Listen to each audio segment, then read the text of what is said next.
Bien, merci beaucoup Florent. Bonjour à tous, merci d'avoir choisi cette session. Donc je vous propose d'aborder une question qui est un peu délicate, dans quelques disciplines que ce soit, qui est la question du temps. Et on marche un peu sur des œufs quand on commence à parler du temps. Souvenez-vous de ce que disait Saint Augustin, le temps, je sais ce que c'est. Maintenant, si on me demande de le dire, je ne sais plus. Donc les choses se compliquent rapidement dès qu'on parle du temps. Et pour entrer dans le sujet, en fait, je vous invite à suivre le lapin blanc. Alors le lapin blanc, tout le monde connaît un peu cette rhétorique du lapin blanc qui est réutilisée dans Matrix, souvenez-vous, Follow the White Rabbit, Wake Up Neo, et puis il va y avoir une bifurcation. La trajectoire d'une personne va changer parce que précisément, on va saisir cette opportunité assez incongrue de suivre le lapin blanc. Souvenez-vous, dans le roman de Lewis Carroll, c'est ce moment où, quand ça commence, Alice est en train d'écouter sa sœur lui lire un livre ennuyeux. Peut-être un plan de transformation digitale, que sais-je. Et elle s'endort, et puis voilà, ce lapin arrive à l'improviste, un lapin qui parle, qui regarde sa montre, qui dit « je suis en retard, je suis en retard ». Finalement, les transformations digitales, il faudrait peut-être les aborder sous cet angle. Saisir des opportunités pour avoir plutôt des bifurcations digitales, des modifications de trajectoire plutôt que des vrais plans. Alors on va commencer par une petite mise en perspective sur des questions d'architecture. Mais vraiment très macro, mais je crois essentielles. Je vais commencer par évoquer avec vous 4 grandes vagues d'architecture depuis les années 70, que tout le monde connaît un peu, mais en les regardant sous un regard un petit peu différent. Je vais commencer par la première vague, qui est donc celle que j'appelle du hardware ici, le mainframe, une architecture très centralisée, dont l'acteur économique qui représente bien évidemment cette vague-là d'architecture reste IBM, qui signifie, je vous le rappelle, International Business Machines. Ce sont des machines. J'ai choisi cette photo parce qu'on y trouve un personnage que peut-être certains d'entre vous connaissent ou reconnaissent. Il s'agit de Père Roberto Bussa, qui est un moine franciscain, italien, féru de saint Thomas d'Aquin, qui essaye de constituer des appareils critiques pour étudier les œuvres de saint Thomas d'Aquin. Alors il travaille avec des séminaristes, des moines, etc., mais il fait tout ça à la main dans les années 40, et ça devient fastidieux, et il a l'idée d'aller à New York en 1947, au lendemain de la guerre mondiale, Seconde Guerre mondiale, pour aller voir Watson. Alors Watson, ce n'est pas l'intelligence artificielle dont on entend aujourd'hui, c'est Watson, un des fondateurs d'IBM. Et il lui dit, ça serait intéressant d'utiliser vos architectures et vos ordinateurs pour autre chose que de la comptabilité, les chiffres, et pour les entreprises, mais de faire marier la puissance de calcul avec les textes, et notamment les textes canoniques de la philosophie et de la scolastique.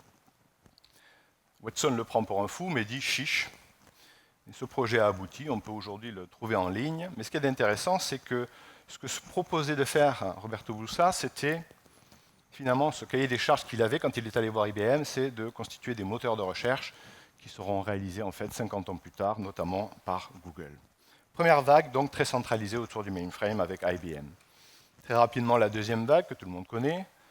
On n'est plus sur le hardware, on est sur le software. L'ordinateur est toujours là, mais il est en arrière-plan, et ce qu'on nous présente, c'est les disquettes et les programmes. Et vous avez reconnu le jeune. Voilà. Dans cette architecture-là, les clients ne sont plus des clients passifs, ils commencent à avoir de la puissance de calcul, etc. C'est toute la vague des ordinateurs chez les particuliers. Deuxième vague. Troisième vague, très rapidement, le netware, celle que j'appelle le netware. C'est le réseau. Un des acteurs industriels de cette vague-là, de cette troisième vague, c'est Sun. Sun qui signifie, je vous le rappelle, qui signifiait Stanford University Network, qui était l'abréviation de Stanford University Network. Et on arrive avec des architectures là qui sont de plus éclatées, de plus en plus distribuées. On parle de 3 couches, de 3 tiers.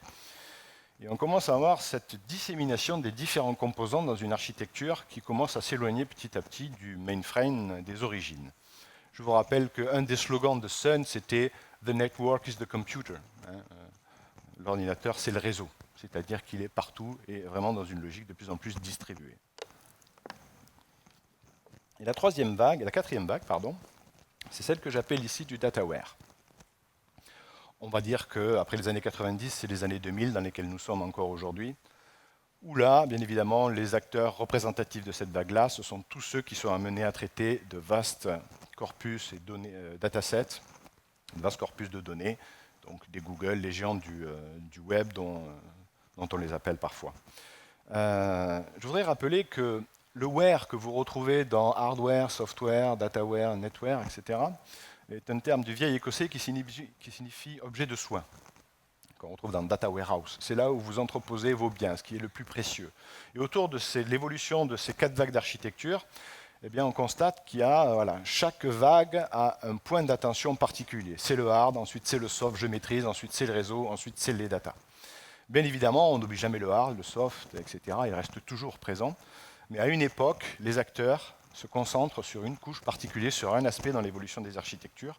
Pour arriver à quoi? Pour arriver aujourd'hui aux fameuses architectures distribuées, avec tous ces systèmes distribués.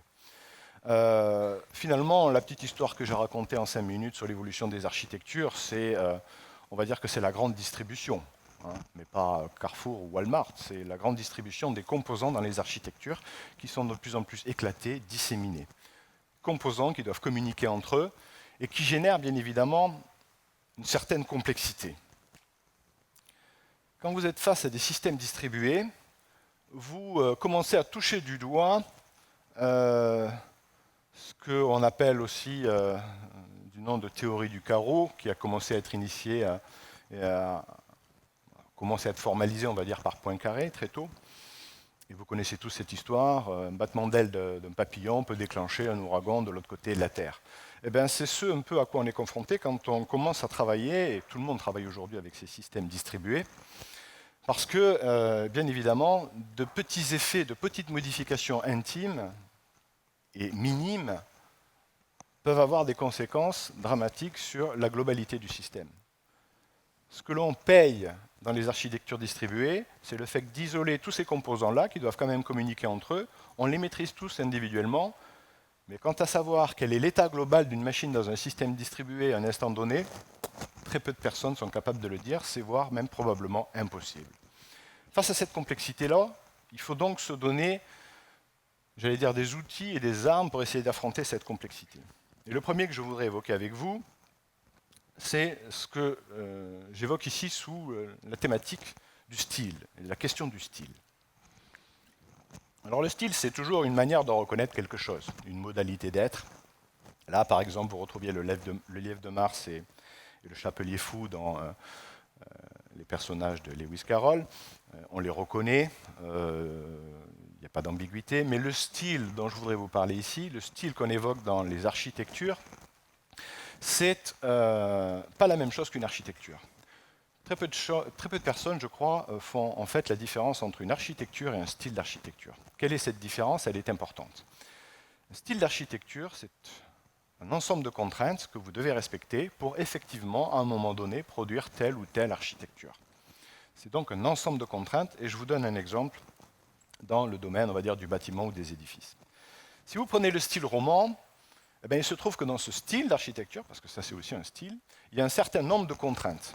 Et parmi ces contraintes, il y en a une qui est que ce sont les murs extérieurs du bâtiment qui sont les murs porteurs. Ça induit évidemment que quand vous allez avoir des ouvertures sur des murs qui sont des murs porteurs, vous allez vous retrouver avec des petites ouvertures, des petites fenêtres, parce que précisément, il y a cette contrainte que les murs extérieurs portent l'édifice. Et du coup, ça donne un style, mais un style esthétique. Vous reconnaissez un bâtiment à son esthétique, à son style esthétique. Mais derrière, fondamentalement, il y a des choix d'ingénierie qui ont été faits, des contraintes qui ont été acceptées.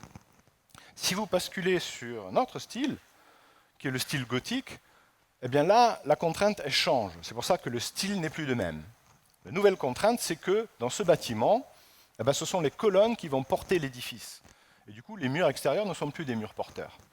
Ce qui va avoir pour conséquence que ces murs sont d'une certaine manière libérés et vous allez pouvoir avoir ces magnifiques vitraux qui caractérisent le style gothique.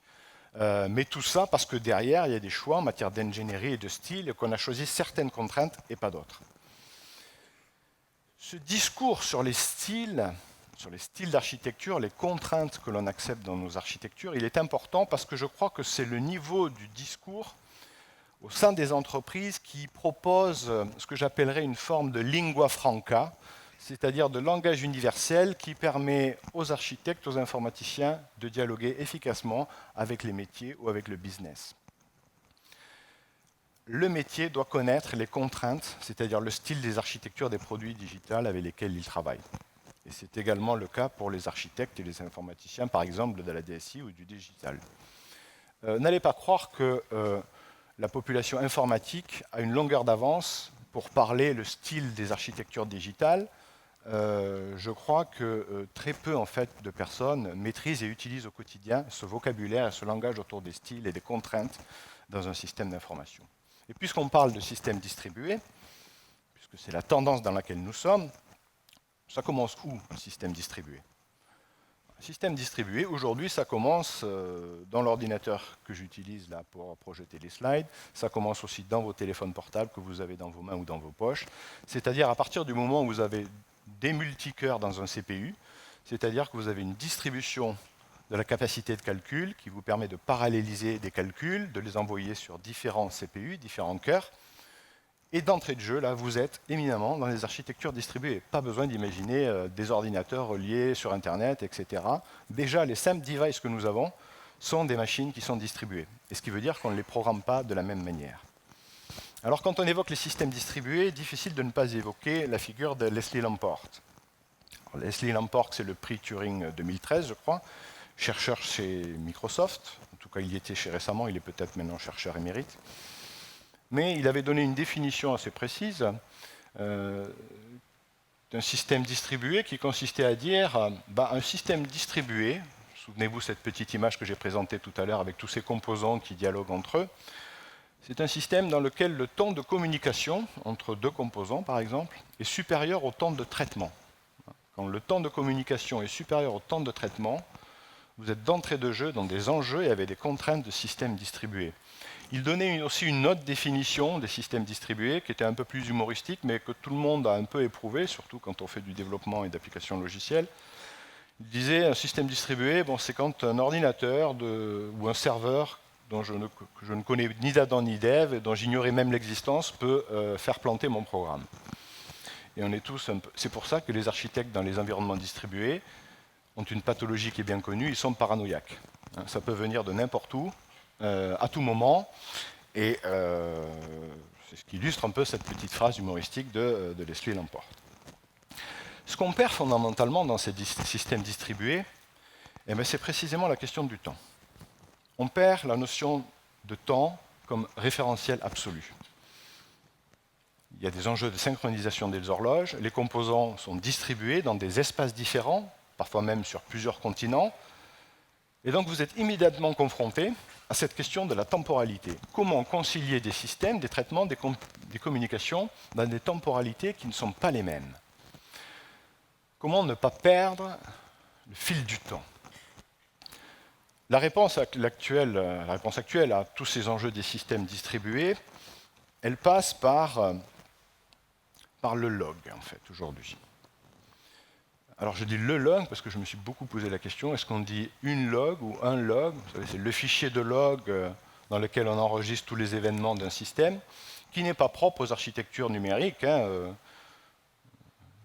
bateau, un navire a son journal de bord, dans lequel on inscrit tous les événements qui se sont passés. Vous pouvez même avoir un journal intime, dans lequel vous mettez un peu tous les événements de votre vie. Ça peut être un weblog. Et comme on parle de weblog, de blog, un blog, je retiens là le masculin de log. Alors le log, c'est là où on trace les événements de tout ce qui s'est passé. Leslie Lamport avait très bien montré, parce qu'il a travaillé dans les années 70 sur la synchronisation et les consensus dans les systèmes distribués, il avait très bien montré qu'on ne peut jamais retrouver le temps réel. Ça ne sert à rien de courir après le temps réel ou un temps de référence universel absolu, on n'y arrive vraiment jamais. Et donc il faut retrouver et reproduire à l'intérieur d'un système distribué un système qui gère le temps de manière logique et arbitraire, précisément à partir de la succession des événements.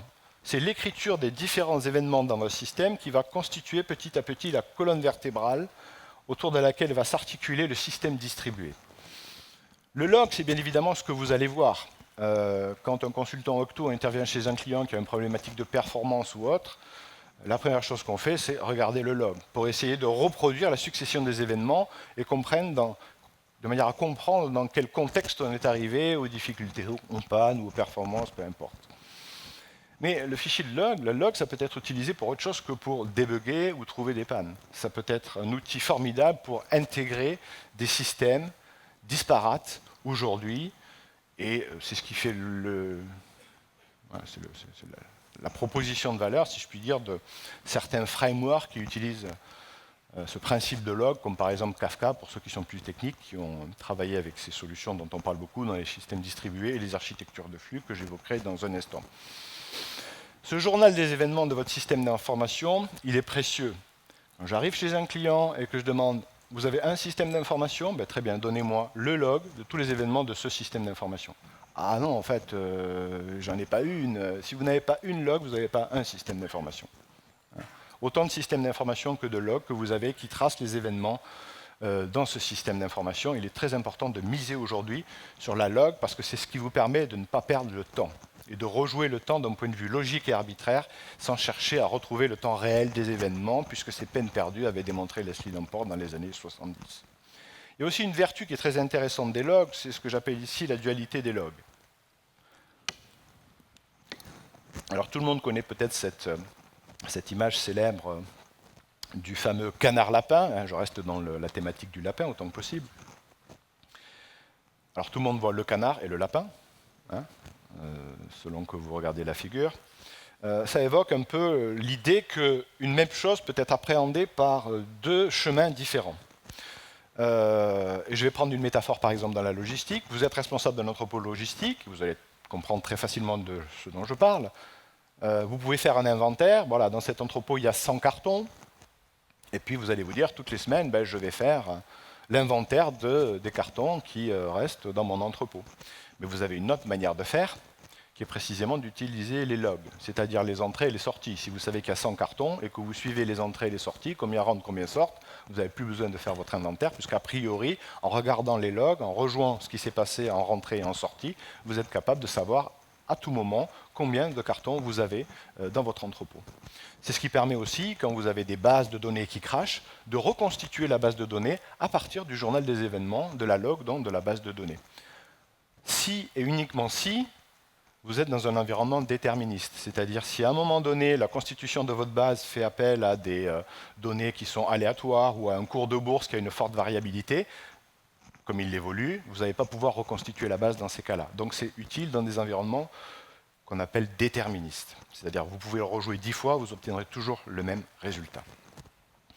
Dans ces architectures distribuées, puisque tout à l'heure je parlais de style, eh bien, si on continue à faire notre petit chemin d'Alice au pays des merveilles, on rencontre un personnage qui est la chenille Absolème, qui est un peu la figure du sage hein, dans le roman de Lewis Carroll. Elle fait des bulles et elle nous sort notamment ces bulles-là, que tous les architectes connaissent assez bien, qui évoquent le fameux théorème CAP. Ce n'est pas le théorème de CAP, hein, c'est le théorème CAP. Qu'est-ce qu'il dit ce théorème? Eh bien, toujours pareil, c'est un discours sur les styles. Il dit que dans un système distribué, stockage distribué de données, vous ne pouvez pas avoir trois choses en même temps. Ces trois choses sont partition tolerance, c'est-à-dire la tolérance aux pannes, hein, les serveurs qui tombent, les réseaux qui ne sont pas disponibles, etc. Availability, c'est la disponibilité de votre système. Et en même temps, consistency, qui est la cohérence des données. Vous devez choisir. Vous ne pouvez pas avoir les trois. Ça veut dire quoi? Alors, ce théorème, au début, dans les années 2000, c'était une conjecture. Depuis, ça a été démontré mathématiquement. Si vous allez voir le métier ou le business dans vos organisations et que vous leur dites, voilà, on va faire une application, un programme, une plateforme, que sais-je, et qu'est-ce que tu veux comme caractéristique? Il y a de fortes chances que le métier ou le business vous dise, bah, moi, tolérance aux pannes, disponibilité et cohérence des données. Hein, je ne veux pas avoir un truc qui est incohérent ou qui n'est pas disponible. Si vous dites non, c'est pas possible, la DSI, toujours, c'est jamais possible, hein, c'est incroyable. Hein. Mais oui, mais c'est démontré scientifiquement, on ne peut pas. Ce qui veut dire que, je force un peu le trait, mais c'est très important ce que je dis. Si vous avez un métier ou un business qui ne connaît pas le style des produits digitaux avec lesquels elle travaille, ce métier-là ne peut plus faire son métier aujourd'hui. Ce n'est pas possible. Ça se manifeste d'une manière par des demandes qui sont incohérentes, abracadabrantesques, et par un métier qui, petit à petit, se retrouve hors sol. Il ne connaît plus les enjeux, c'est-à-dire les styles des produits digitaux avec lesquels il travaille. Il faut choisir donc entre ces trois contraintes. Il est évident que celui qui fait l'architecture des systèmes distribués aujourd'hui dans le digital, il fait des choix en termes de disponibilité de la plateforme ou de cohérence des données. C'est évident que ces choix-là ont des impacts sur le modèle d'affaires qui sont critiques. C'est un des sujets de discussion que IT et métier doivent avoir ensemble, et pour l'avoir, il faut qu'ils partagent ce dialogue, ce langage du style d'architecture, de connaître les contraintes. Les exemples qu'on a autour de nous de la plupart des plateformes distribuées montrent que systématiquement, bon, la tolérance aux pannes est difficile de l'enlever puisqu'il y a des pannes, donc il faut être tolérant aux pannes. Donc celui-là, on évite la plupart du temps, c'est même pas un choix, on n'a pas d'option. Il nous reste quoi? On sacrifie soit la disponibilité, soit la cohérence des données. Hein, la cohérence des données, c'est-à-dire, ben, je n'ai pas une partie de mon système qui me dit à gauche toute et l'autre à droite toute. Dans la plupart des grosses plateformes, que ce soit des Amazon, des Twitter, etc., ce qui est sacrifié, c'est la cohérence des données. Bon, pour des raisons de business, il faut que la plateforme soit toujours disponible. Hein, toujours disponible. Alors, comment on gère ça? Je vous donne deux exemples avec Amazon, avec Twitter. Avec Amazon, vous êtes sur Amazon, vous voulez acheter un livre, vous voyez qu'il reste un exemplaire. Formidable. Vous appuyez sur achat, et elle vous dit, désolé, le livre n'existe plus. Parce qu'entre-temps, un autre utilisateur a vu qu'il en restait un, il a cliqué 1 milliseconde avant vous et il a pris le livre qui était disponible. Et du coup, ce qui s'est passé, vous avez l'expérience de on me dit il y en a un et puis je clique, il n'y est plus. Ben, pour remédier à ça, encore une fois, il y a des stratégies qui ne sont plus des stratégies d'architecture digitale, mais des stratégies business et métier. Vous allez proposer à celui qui n'a pas eu son exemplaire, par exemple, une remise sur son prochain achat. C'est plus intéressant de le gérer comme ça que d'essayer d'avoir un système qui est à la fois disponible et qui gère la cohérence des données, puisqu'on sait que ce n'est pas possible. Et que donc il faut faire des choix. Autre exemple sur Twitter. Imaginez, nous sommes tous fans ici de Katy Perry.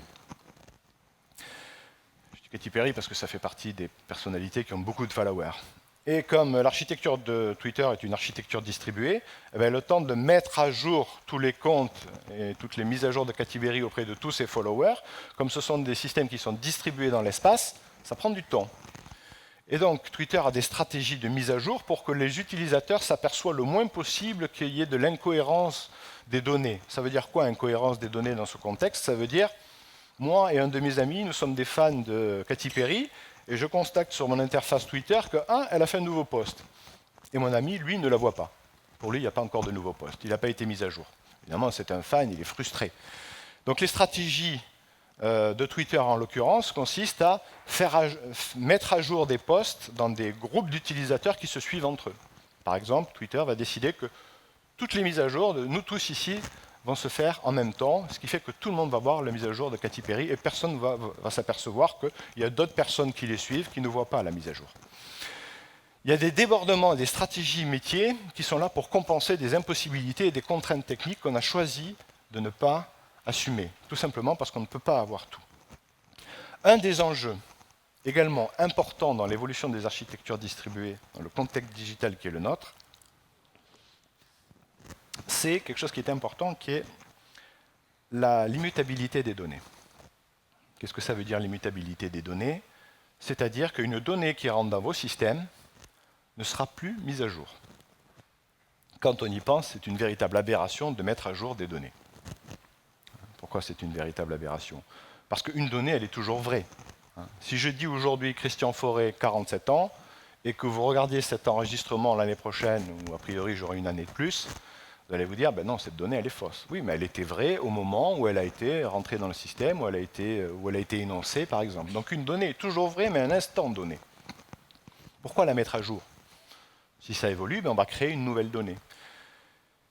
Pourquoi c'est important l'immutabilité des données? Parce que ça va réduire votre voilure et votre exposition à ce fameux théorème CAP que j'ai évoqué, où il faut choisir entre tolérance aux pannes, disponibilité du système et cohérence des données dans mon système. On constate en fait que tout ce qui est activité de mise à jour des données, c'est ce qui rajoute une complexité énorme dans la gestion et l'évolution des systèmes d'information, notamment quand ils sont distribués. Donc, un des choix importants, c'est de dire je ne mets plus à jour des données. Typiquement, on sait qu'il y a des activités que l'on fait assez fréquemment dans les systèmes, c'est le fameux CRUD. On crée des données, on lit des données, read, on update des données, mise à jour des données, et on efface des données, delete. Eh bien, aujourd'hui, on est en mode uniquement create and read. Si une donnée change, eh bien, on a créé. Voilà. Ça veut dire qu'on stocke toutes les données. Et c'est ce qui ouvre les nouveaux systèmes de stockage, NoSQL, etc. Où vous savez qu'on ne passe pas notre temps à mettre à jour des données. On écrit, on ne fait que écrire et lire. Ça diminue notre voilure et notre exposition aux contraintes qui sont des contraintes scientifiques du système CAP. Alors ces systèmes distribués, c'est pas nouveau les systèmes distribués, vous allez me dire. En même temps, aujourd'hui, ils commencent à faire face à un nouvel enjeu qui est l'évolution des systèmes distribués à l'épreuve des logiques de flux. C'est-à-dire vraiment des architectures de flux. J'aimerais terminer par cet aspect-là, parce que je pense que c'est le plus saillant et le plus critique. Alors quand on évoque les questions de flux, d'architecture de flux, de moteur de flux, il y a tout de suite une première distinction qui vient à l'esprit, c'est la distinction entre batch versus flow. C'est-à-dire la manière dont vous ingérez les données ou vous les traitez. Est-ce que vous les traitez en mode batch, par des lots, ou en mode flux, c'est-à-dire au fil de l'eau, en fonction de l'arrivée des événements, des données, vous les traitez à la volée, avec donc des faibles temps de latence. Je fais une caricature un peu grosse, mais que vous saisissiez bien les enjeux qu'il y a derrière ces différentes approches selon qu'on travaille en mode batch ou en mode flux. Imaginez que vous vouliez construire le nouveau réseau social qui prendra la succession d'un Twitter ou d'un Facebook, et vous utilisez une architecture traditionnelle de système bancaire, mainframe, traitement par lot et par batch, la nuit, vous connaissez ce fonctionnement legacy et historique.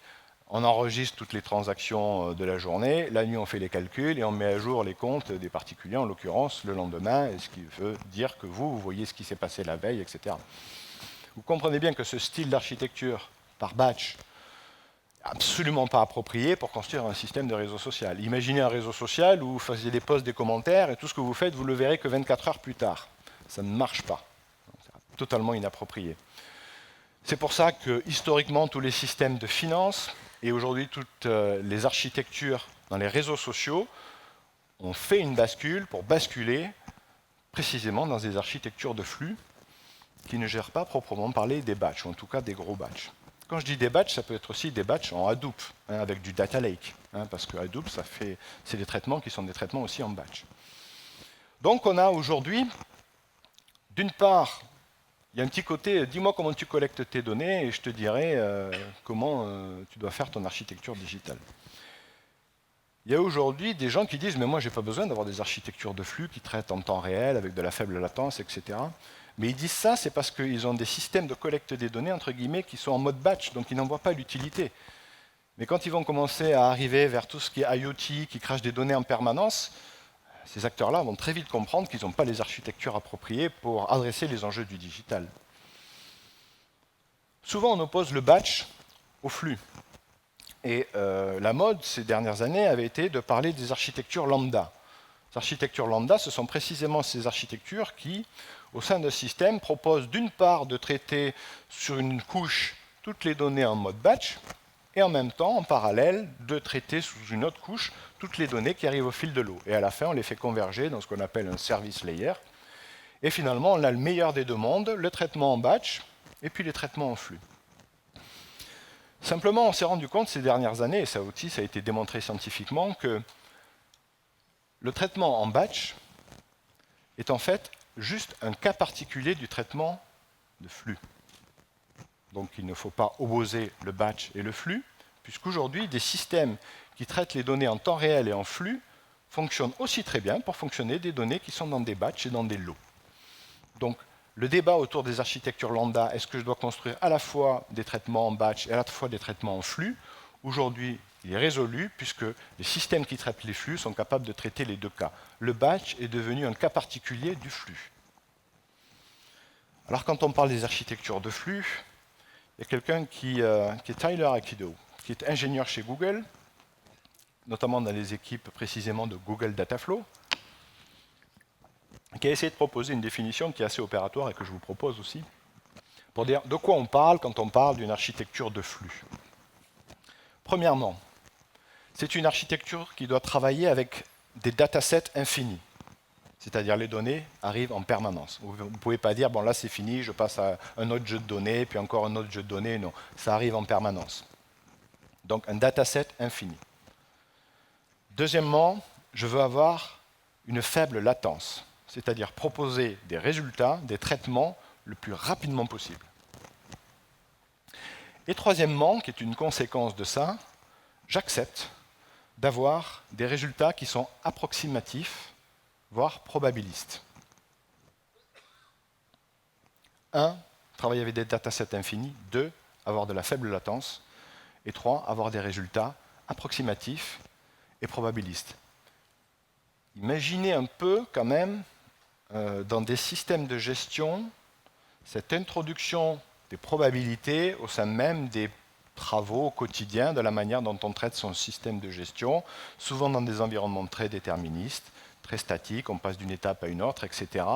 Là, ça va très vite et en plus, ça vous propose des heuristiques, des résultats probables. Ça change souvent le regard qu'on porte sur son modèle d'affaires. Souvenez-vous de la reine dans Alice au pays des merveilles. Elle joue au cricket, elle va taper dans la balle, en l'occurrence, ce n'est pas une balle, c'est un hérisson, qui va passer par les différents arceaux du jeu de cricket. Et je vais prendre ça comme métaphore un petit peu d'un traitement de flux. Vous avez en bas le temps de l'événement. L'événement, c'est la reine qui tape dans la balle. Et puis ça va se propager dans les divers composants. Et puis vous avez un autre temps, donc, qui est le temps du traitement, qui n'est pas le temps de l'événement. Il est important de mettre en scène très rapidement, quand on évoque les architectures de flux, cette différence entre le temps de l'événement, ce que fait un client, un utilisateur sur mes plateformes, etc., et le temps où je vais traiter cet événement. Alors, si la différence entre le temps de l'événement et le temps où je vais le traiter dans mon système d'information un petit peu plus tard est constante, pas trop grave. Je sais qu'il y a un écart de 2 secondes, de 5 secondes, de 10 secondes, et que cet écart est constant. Je peux en déduire à tout moment quel était le temps de l'événement à partir du moment où je le calcule à un instant T. Manque de peau, ça ne se passe jamais comme ça. Il n'y a jamais de constance vraiment entre le temps de l'événement et le temps où je le traite. Je peux avoir des variations qui sont importantes, et ça a des impacts aussi sur les calculs que je peux faire.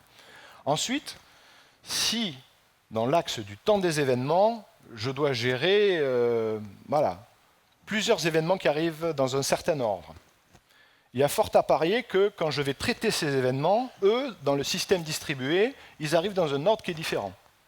L'ordre dans lequel ils arrivent au niveau du moment où je les traite, en haut, c'est plus l'ordre dans lequel ils étaient arrivés au début. Ah, comment je fais? Voilà un peu les difficultés face auxquelles on est confronté aujourd'hui pour construire des architectures distribuées qui gèrent cette question du temps de la meilleure manière. La technique essentielle pour arriver à s'en sortir, c'est comme quand vous êtes dans le train, le flux du paysage qui passe par la fenêtre, vous le saisissez toujours précisément en regardant par la fenêtre. Ce sont ce qu'on appelle les techniques de fenêtrage, de windowing, qui permettent de faire des fenêtres glissantes qui vont suivre le flux du temps des événements d'un côté et de la même manière suivre le flux du temps du traitement. Et toutes les techniques de gestion dans lesquelles je ne vais pas rentrer dans le détail, je pense que vous allez trouver un petit livre qui les évoque si vous êtes curieux pour rentrer un petit peu dans le détail, toutes les techniques aujourd'hui consistent à articuler ce temps des événements et ce temps des traitements en utilisant des techniques de fenêtrage, des techniques de windowing. Bien évidemment, on rentre dans des sujets qui sont assez complexes, mais c'est là que se joue aujourd'hui l'enjeu et l'évolution de certains business models. Il y a 2-3 choses que j'aimerais souligner dans ce que je viens de dire. D'abord, un enjeu de passage à l'échelle. Vous vous souvenez Alice qui prend des petits biscuits magiques et qui change de taille. Bien évidemment, je ne l'ai pas dit, mais il est évident que quand vous travaillez avec du flux, ce flux, il varie. puisque c'est du flux temps réel, le nombre de messages, d'événements, de données qui rentrent, il n'est jamais constant. Parfois, il ne peut rien se passer, puis une grosse accélération. Donc l'enjeu de ces systèmes distribués, et ça tout le monde connaît ça très bien, c'est d'avoir ce qu'on appelle de l'élasticité pour accepter d'ingérer un maximum d'événements, et ça sans broncher, avec des logiques d'élasticité. C'est souvent ce qu'on retrouve dans les fameuses architectures réactives. Mais ce qui est plus intéressant, c'est qu'on assiste à un véritable tournant probabiliste dans la manière dont on gère nos systèmes d'information et nos architectures. Souvenez-vous de ce qu'il y avait marqué au fronton de l'Académie de Platon, donc une académie de philosophie, et il avait fait écrire « Nul n'entre ici s'il n'est géomètre, mathématicien ». C'est-à-dire, si vous vouliez faire de la philosophie, il fallait déjà être un bon mathématicien. C'était un prérequis. Aujourd'hui, de plus en plus, avec l'évolution de ces architectures de flux dans les systèmes numériques et digitaux, l'introduction de la probabilité, de l'approximation et de l'heuristique fait que vous rentrez avec des règles métiers qu'il va falloir remettre sur la table et transformer dans des environnements probabilistes et pas du tout déterministes, qui est souvent la manière dont on raisonne. Donc je dirais ici, nul n'entre ici dans ces systèmes-là s'il est statisticien. Alors on connaît les statistiques, les probabilités, tout ce qui est data science, mais souvent, ça se passe dans le data lake. On n'est pas confronté au temps réel, on a le temps de déverser les données, de faire tourner des algorithmes. Non, là, c'est directement dans le flux de vos systèmes, dans l'interaction avec les clients, que les probabilités, les statistiques et les algorithmes commencent à pointer du nez. C'est-à-dire directement dans vos systèmes qui sont en production. Et pas juste faire tourner des algorithmes pour voir mon métier d'une manière différente. On est au cœur même des règles d'interaction avec vos utilisateurs. Finalement, ce qu'on est en train de vivre, c'est exactement la même chose qui s'est passée il y a à peu près 100 ans. Il y a 100 ans, à la fin du 19e siècle, au début du 20e siècle, vous pouvez vous promener dans une ville et, en fonction d'une certaine perspective, voir l'horloge de la gare, de la mairie et par exemple de la bibliothèque, et constater qu'aucune horloge n'est synchronisée avec les autres. Toutes affichent des temps différents. Bon, vous allez me dire, au niveau d'une ville ou à quelques mètres, c'est pas grave. Mais fin du 19e siècle, les moyens de communication, de transport, etc., se développent à toute vitesse et tout le monde, l'industrie, les différents instituts, etc., prennent conscience que ce n'est pas possible. Il faut arriver à synchroniser les horloges. On a un gros problème au niveau de la synchronisation des horloges. Parce que bien évidemment, il fallait prendre le train. Et le train, il part à une heure précise. 5-10 minutes d'écart, ce n'était pas possible. Donc ça a commencé à stresser toute la société. Il faut être à l'heure. Il y a des heures de départ et il y a des heures d'arrivée. Il faut synchroniser les communications. Et il y a eu cette urgence de synchroniser tous les horloges avec différents mécanismes. Et il y a une personne qui travaillait au bureau des brevets à Berne entre 1902 et 1905, qui était Einstein, et qui, son rôle, il travaillait au bureau des brevets et il recevait un certain nombre de brevets qu'il devait valider, éprouver donc. Et parmi beaucoup de brevets, c'était des dispositifs pour synchroniser les horloges, pour ne pas perdre le temps dans les communications ou dans les transports. Et c'est parce qu'il s'est intéressé à ce sujet que Einstein a pu remettre en cause précisément le temps absolu, le référentiel absolu de la physique newtonienne en introduisant cette relativité du temps en disant le temps absolu ça n'existe pas, il n'y a que des temps relatifs selon des référentiels et des perspectives. Et ça veut dire que la solution c'est des solutions arbitraires dans la gestion du temps, exactement la même chose qu'a dit Leslie Lamport quand il a travaillé sur les systèmes distribués dans les années 70. D'une problématique d'ingénierie est sortie d'Einstein, je ne doute pas que des problématiques d'ingénierie que nous avons aujourd'hui dans les systèmes distribués, les architectures de flux, des évolutions vont se faire et des découvertes également dans le domaine scientifique. Je terminerai par cette image. Songeons-y un instant, la lumière que vous voyez des étoiles, bien évidemment, c'est le passé que vous voyez. Le temps que la lumière des étoiles nous arrive, même si ça va à la vitesse de la lumière, ce que vous voyez quand vous levez la tête, c'est le passé. C'est pas ce qui est maintenant, c'est le passé. C'est la même chose dans nos systèmes d'exploitation, nos systèmes d'information. Vous travaillez avec des données qui sont des données du passé. Et parfois, les situations que ces données représentent n'existent plus, comme des lumières que vous pouvez voir, qui sont des étoiles qui en fait n'existent plus. Alors vous pouvez vous dire, ouais, mais c'est pas grave. Attention, si dans vos modèles d'affaires, vous n'êtes pas capable de couvrir tout le spectre de la gestion du temps jusqu'au temps quasi réel à des faibles latences, Vous introduisez une faille temporelle dans vos modèles d'affaires et je peux vous dire que les disrupteurs ils vont arriver par cette faille temporelle pour proposer des architectures distribuées de flux précisément pour faire ce que vous n'arrivez pas à faire ou parce que vous jugez que ce n'est pas important. Donc je vous invite à beaucoup de vigilance sur ce sujet des architectures de flux parce que ça va être d'actualité et surtout, suivez le lapin blanc. Merci beaucoup pour votre attention. Merci.